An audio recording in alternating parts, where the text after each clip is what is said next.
नमस्कार। Art stories के इस कड़ी में मैं शर्वरी जमनीस आप सबका फिर से स्वागत करती हूँ। हम बातचीत कर रहे हैं ज्येष्ठ कथक गुरु शमा भाटे जी से। शमा ताई, आपने जब सिखाना शुरू किया तो आपने नृत्य भारती में भी पहले सिखाया, लेकिन नादरूप की निर्मिति कैसे हुई? और जब नादरूप में आपने सिखाना शुरू किया तो आप जिस तरीके से सीखी थी वो तरीका ही आपने इस्तेमाल किया या उसी के साथ जुड़ गई या कुछ और आपने उसके बारे में अलग अंदाज से सीखा? मैं ना शर्वरी दो चीज़ इसमें बताना चाहूँगी। एक तो जब मैंने नृत्य भारती में 10 साल सिखाया, काफ़ी सिखाया, मगर वो रिस्पॉन्सिबिलिटी तो रोहिणी जी की थी। जो मुझे बताते थे ये कर लो, वो उतना मैं करती थी। मगर क्या हुआ कि मैं पहले 10 साल के बाद जो परफॉर्मर बनना था और इसलिए सिखाने में वो खंड लिया था, सिखाना बंद किया था। दोनों चीज़ इकट्ठा हो गया, ऐसे कभी लगा नहीं। हम परफॉर्मर क्योंकि सीखती भी थी, रियाज भी काफ़ी करती थी, तो दोनों चीज़ सिखाने का नहीं किया। जब ऐसे लगा कि परफॉर्मिंग करियर जितना होना चाहिए उतना कुछ नहीं हो रहा है, तो ये सोचा कि जो मुझे मालूम हो गया इतने लोगों से, तो वो मुझे सिखाना चाहिए। तो तब तक मैं आई वॉज ऑलरेडी 38। ओके। तो मुझे लगा कि मुझे मालूम है अभी कि क्या, और अगर नहीं मालूम है तो मुझे सिखाने का अभी हक भी नहीं है। अभी इतना अब नहीं सिखाओगे तो कब सिखाओगे? तो मैंने अपना ही सिलेबस बनाया, मगर उसके सब नियम, principles, I would say principles तो तत्व तो रोहिणी जी के थे, और मगर मैंने परीक्षा पद्धति रोहिणी जी के जैसे ही रखी। हर साल या 1.5 साल में परीक्षा भी करना ही पड़ा सबको। मगर मैंने क्या किया, मैंने बाहर से अलग अलग डांसरों को परीक्षा लेने के लिए बुलाया। वो मैंने गांधर्व का अपना लिया, और मैं उन लोग को शाम को उनका लेक्चर रखती थी। तो बच्चों को जो अपना एग्जाम ले रहे वो क्या कह रहे ये भी मालूम होता था। ऐसे उसका थोड़ा सा पैटर्न अलग बनाया, मगर ये किया। और दूसरे साल या एक बच्चा अगर मेरे पास 2-2.5 साल सीखता है तो मैंने सिलेबस छोड़ दिया। अच्छा। अच्छा। जो मेरा मन करता था वो मैं सिखाती थी। किंतु जो सीनियर छात्र रहते हैं तो उनके साथ आप हर किसी छात्र के अनुसार सिखाते वक्त बदलाव करना चाहती है। आपके पास तो पुरुष छात्र भी सीख रहे हैं, वो तो महिला छात्राओं के साथ जो हस्तक या अंग संचलन या ऐसे, तो उसमें कुछ भेदभाव करके कुछ अलग सा उनके ऊपर आप बिठाती है। आपका उसमें सोच क्या रहती है आपकी? मैं ना शर्वरी ये सोचती हूँ, जो मुझे रोहिणी जी ने हमेशा बताया कि डांस का माध्यम क्या है? शरीर माध्यम है कि शरीर से निकली हुई रेखाएं माध्यम है? तो माध्यम तो रेखा है, body lines and the stances. तो वो हर शरीर में सुंदर हो सकती है। उसमें वो जेंडर नहीं लाती थी, वो हमेशा एसेक्सुअल बोलती थी। और मुझे ये पक्का याद है कि वो एसेक्सुअल बोलती थी। जब अभी बाद में मालूम नहीं आप लोगों ने क्या सुना क्या देखा, मगर asexual, I think she maintain that all her life. तो मुझे वही लगता है कि डांस, कथक डांस एसेक्सुअल है। और नृत्य पाठ का तो सवाल ही नहीं। हालांकि वो तो है कि मेल एनर्जी अलग होती है बिकॉज ऑफ द शेयर, जिसको ताकत ज़्यादा है करके, मगर मैं ये नहीं सोचती हूँ। मुझे लगता है इसीलिए अपने यहाँ अर्धनारी है, नटेश्वर है, तांडव भी है तो लास्य भी है। इसीलिए तो बड़े गुरु शंभू महाराज जी हुए, लक्ष्मण महाराज जी हुए, केलू चरण जी हुए, वेदांत सत्यनारायणम हुए, कि भामने सत्य भामने, तो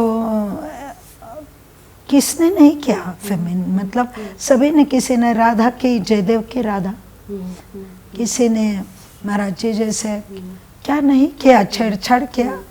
तो और कभी भी ऐसे नहीं लगा। मुझे याद है कि लक्ष्मण महाराज जी को मैंने करीब से काफ़ी देख पाई, रोहिणी जी उनको बुलाती थी। तो मुझे याद है कि झुर्रिया है यहाँ, मुझ भी है, मगर मुग्धा करते थे, कभी मुझे ऑड नहीं लगा। और मुझे नहीं लगा, ऐसे नहीं, इतने सारे देखने वाले थे, किसी को नहीं लगा। तो वो जो निचोड़, जो रोहिणी जी का एक शब्द था, वो इसेंस, वो निचोड़, वो अगर डांस में प्रतीत होता है, आता है, तो उसको देख के आप काम करते हो, न कि this then becomes again a माध्यम, है ना, अ मीडियम फॉर एक्सप्रेशन।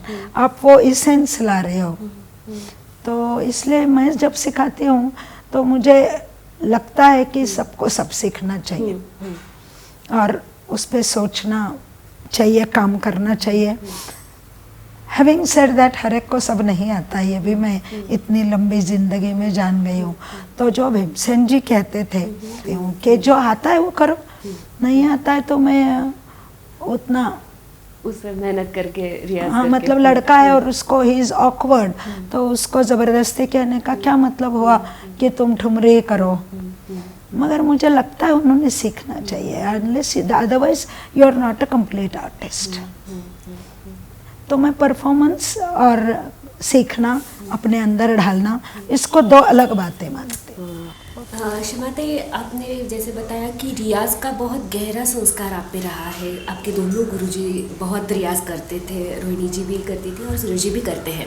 तो आपने खुद ने रियाज के लिए अपना एक तंत्र विकसित किया, या आपने जब सिखाना शुरू किया तो अपने बच्चों को रियाज कैसे करना चाहिए, या तालीम करते समय कुछ बदलाव उसमें किए? रियाज तो मैं पहले से करती थी, रोहिणी जी के यहाँ थी तभी भी करती थी, सूरज जी के वही पास पहुँच गई तो भी थोड़ा सख्त रियाज तब ज़्यादा किया, ये कहना पड़ेगा मुझे। बाद में जब सूरज जी के पास सीखती थी तब सिखाती भी थी, तो वो कैसे करना चाहिए, ये इतना मैं ये नहीं कहूँगी, अब तक मेरे दिमाग में पक्की बात है कि कैसे करना चाहिए। उस वक़्त उतना था ऐसे नहीं कह सकती, मगर I was also trying, and जिसको ट्रायल एंड एरर बोलते हैं। तो ये पैर का काम कथक में जो इम्पोर्टेंस रखता है, तो मुझे लगता है कि मैं टेक्निकली बहुत सुलझाती हूँ हर चीज़, मेरे खुद के लिए भी सुलझाती हूँ। मतलब मैं कहूँगी कि तिहाई का दम होता है, तो मैं समझ में आ गया, ऐसे करके छोड़ती नहीं हूँ। उसका उस लय में 3 है कि 2 है, वो पक्का कर लेती हूँ दिमाग में। तो वो पक्का हो जाता है तो कभी मुश्किल में भी मुझे वो सहारा होता है, और वो मैं सबको कहती हूँ। मतलब ये है कि एक बार मुझे महाराज जी ने एक तिहाई बताई थी, और उन्होंने कहा कि देखो, तो बच्चों ने सीखा और एक बार महाराज जी ने देखा तो कहने लगे कि देखो, वो इतना दम अगर बोलेंगे या दिखाएंगे या उतना उनके लैंग्वेज में सख्त करेंगे तो उसका फेल नहीं आएगा। तो मैंने कहा अभी देखो क्या करना चाहिए ना, क्योंकि नहीं समझ में आता वो दम, तो जो अंदाज़न होता है वो तो हमेशा ही थोड़ा it's always, you are always on a slippery ground. तो क्या करना चाहिए, और हमारे यहाँ मतलब सुरेश जी की वजह से कितने कितने दम, कितने कितनी तिहाइयाँ, तो वो क्लियर तो होना चाहिए। और हर कोई एक क्लियरली आप बता दो तो normally 99 people out of 100 would do it and उनको आएगा, ये मेरा एक्सपीरियंस था। तो मैंने क्या किया, मैंने वो सब पहले दम से उनको सिखाया और फिर कहा कि अभी बगैर दम के करो। अच्छा। तो मतलब सुरेश जी पहले और महाराज जी बाद में, ऐसे हर चीज़ को तो उनको फील भी फिर होता है, क्योंकि विच इज़ राइट कि दम का फील भी होना चाहिए, सिर्फ कैलकुलेशन नहीं होना चाहिए। तो एक ये बात मैं बताऊंगी। दूसरा पैर का जैसे है कि कितना जंप कितना आना चाहिए। रोहिणी जी के यहाँ हमारे टेक्निक में वो जंप नहीं था, तो मैंने महाराज जी के पास सीखा। तो मैंने क्या किया कि जितने भी टुकड़े मैं करती थी उतने सब उस जंप के लिए मैंने चेंज किया, और फिर एक बार मुझे वो आ गया टेक्निक, फिर जिसको अच्छा नहीं लगता था वो जंप उसमें हटा के फिर से शुरू किया। तो it becomes a very long process कि पहले नहीं जंप करती थी, ऐसे एक अरसा गया, फिर जंप करके एक अरसा गया, फिर जहाँ अच्छा नहीं लगता वहाँ जंप, हटाना। तो हर चीज़ पे काम बड़ा सोच के करना पड़ता है, कंट्रोल आने तक। और जब सूरज जी के यहाँ सीखने जाते थे तो जैसे ता थे ता ता ता थे ता, तो उस वक़्त वो थोड़े ना कभी किसी को पहले डांस सिखाए थे, तो ये पहले उनका भी डांस के लिए सिखाना पहला शुरू का। और हम लोग भी, मगर हम लोग की तालीम अच्छी थी, तो हमें क्या नहीं करना है ये पक्का अच्छा मालूम था। रोहिणी जी ने बता के, तो कोई भी कुछ भी ट्राई करते थे तो संभल के ट्राई करते थे। तो वहाँ जाते थे, ता सीख लिया उन्होंने, वो तो क्या मुंह से बताएंगे, वो सीख के आ गए, बहुत रियाज कर लिया, फिर से गए सैटरडे संडे तो बताने लगे ये तो मैंने कहा ही नहीं था।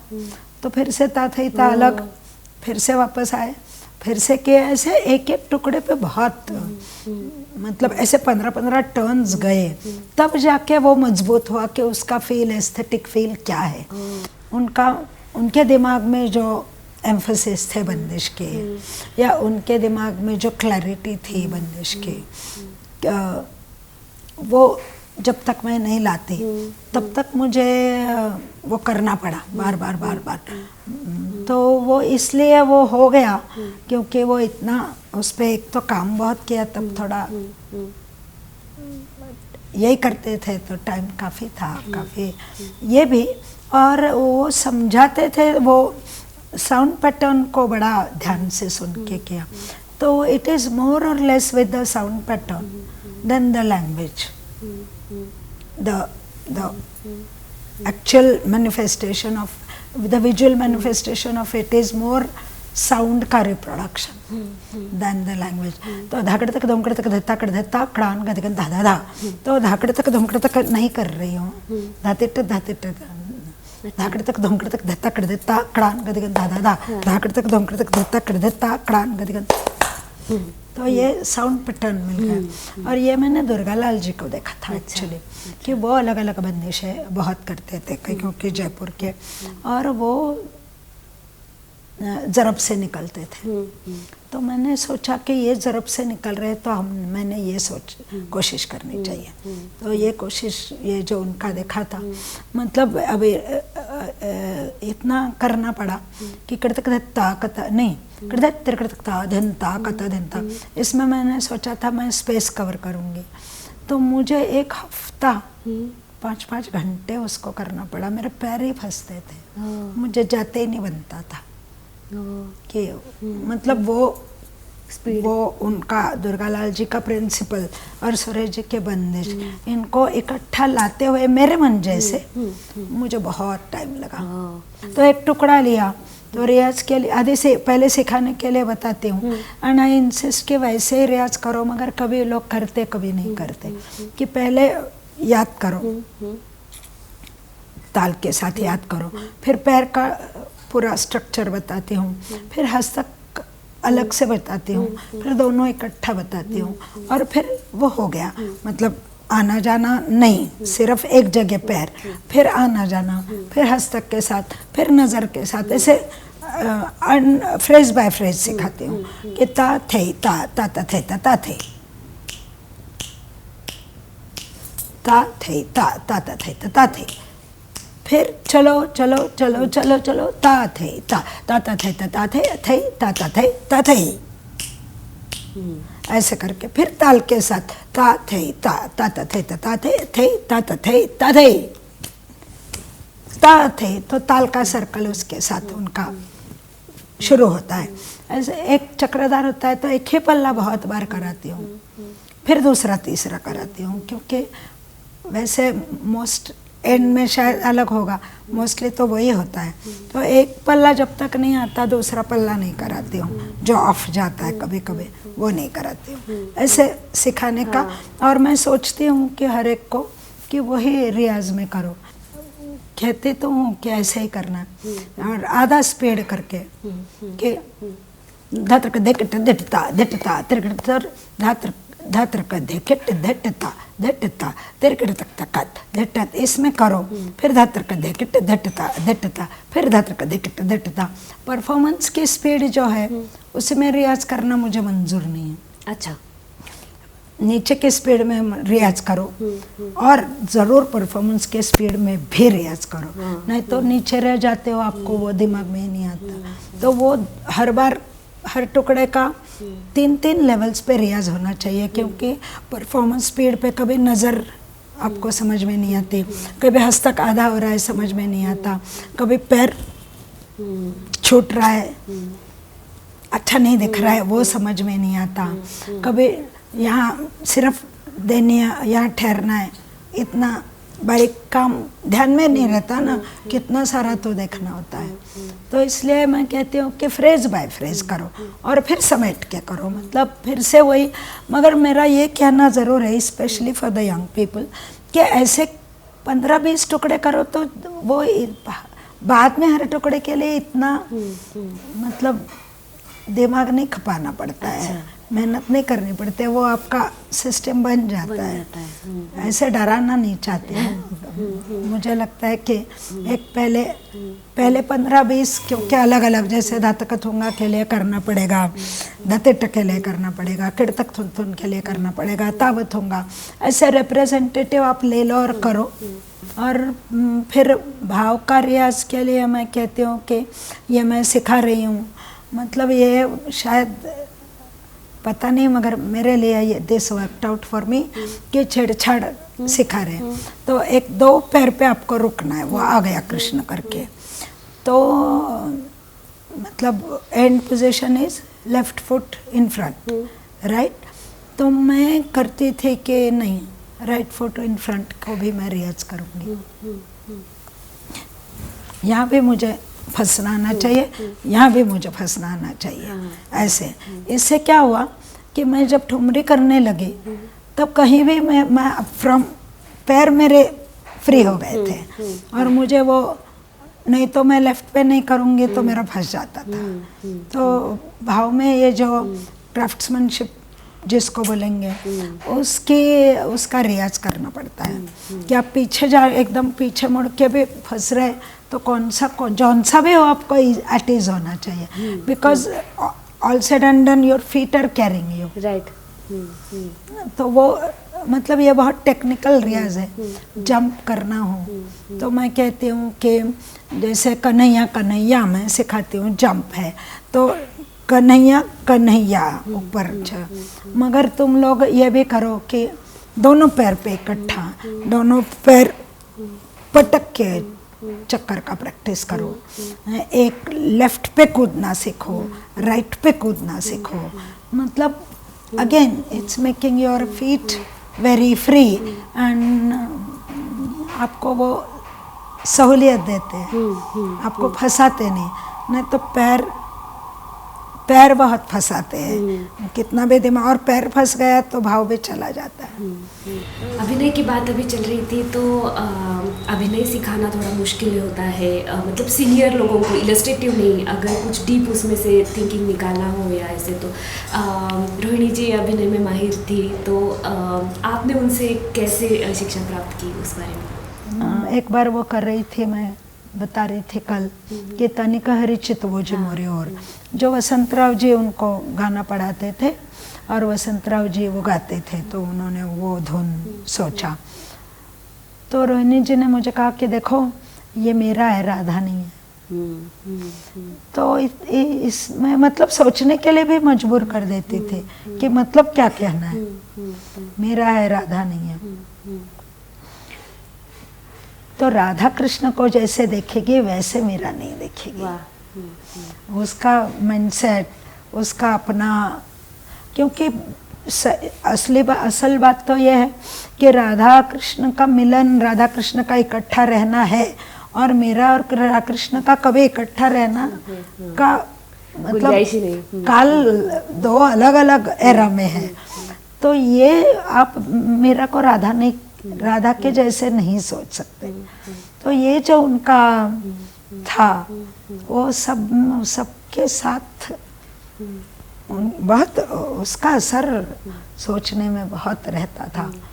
और दूसरा, राम और कृष्ण एक नहीं है, हम लोग पंचदेवता स्तुति सीखे थे, तो राम मैजेस्टिक है, कृष्ण ललित है। जो हमारे इसमें है कि धीर ललित धीर शांत, मगर वही बताती थी सब। वो टर्म्स शायद कभी बताती थी, कभी नहीं बताती थी।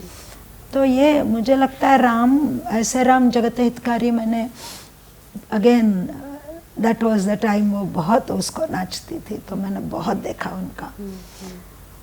तो इतना वो जो प्रत्याऊंचा लगाती थी, क्या बात है, मतलब राम ही लगा रहे ऐसे लगता था, कोई धनुर्धर नहीं लगा रहा है, राम ही लगा रहे ऐसे। या रावण का करती थी। एंड अनदर थिंग, वो रोहिणी जी के इसमें बॉडी लाइन का महत्व होता था अभिनय में।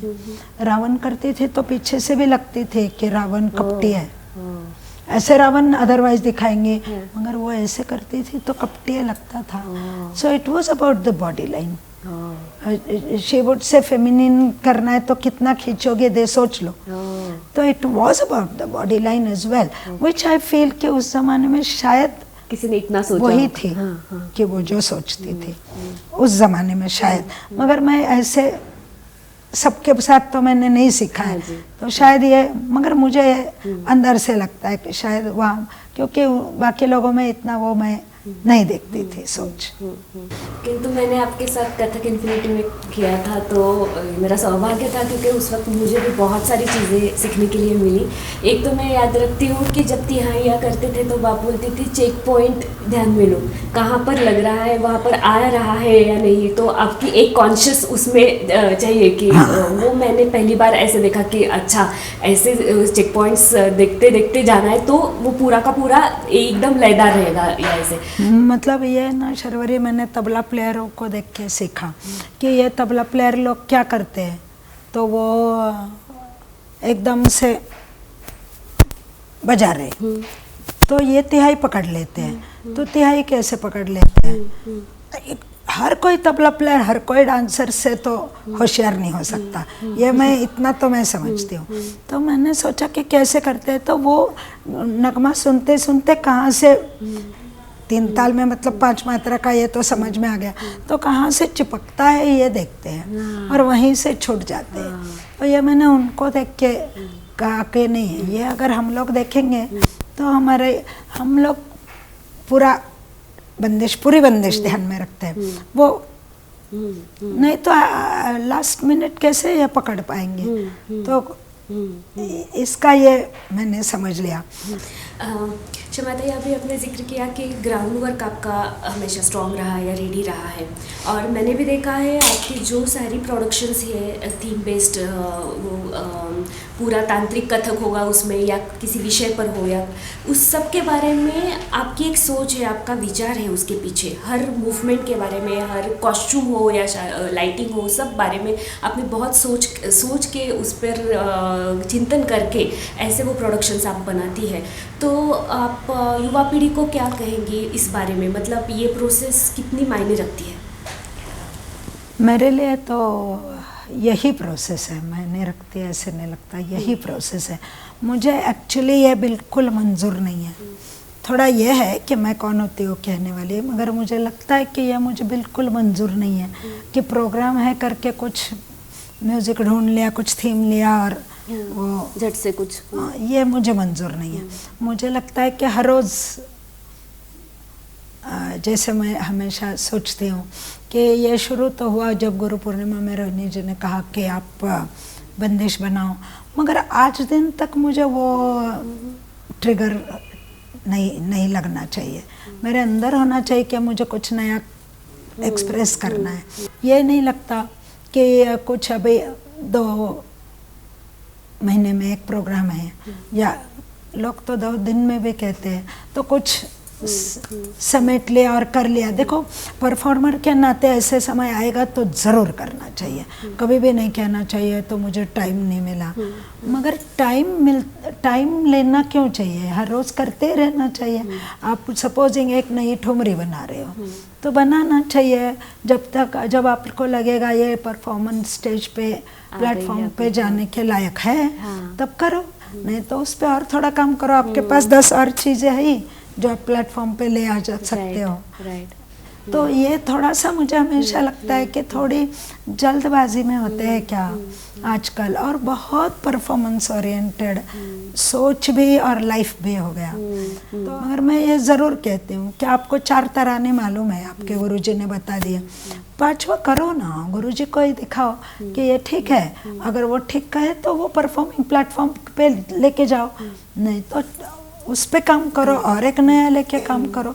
जो आप गलत काम करते हो उसका भी आपको फायदा बहुत होगा। वाह।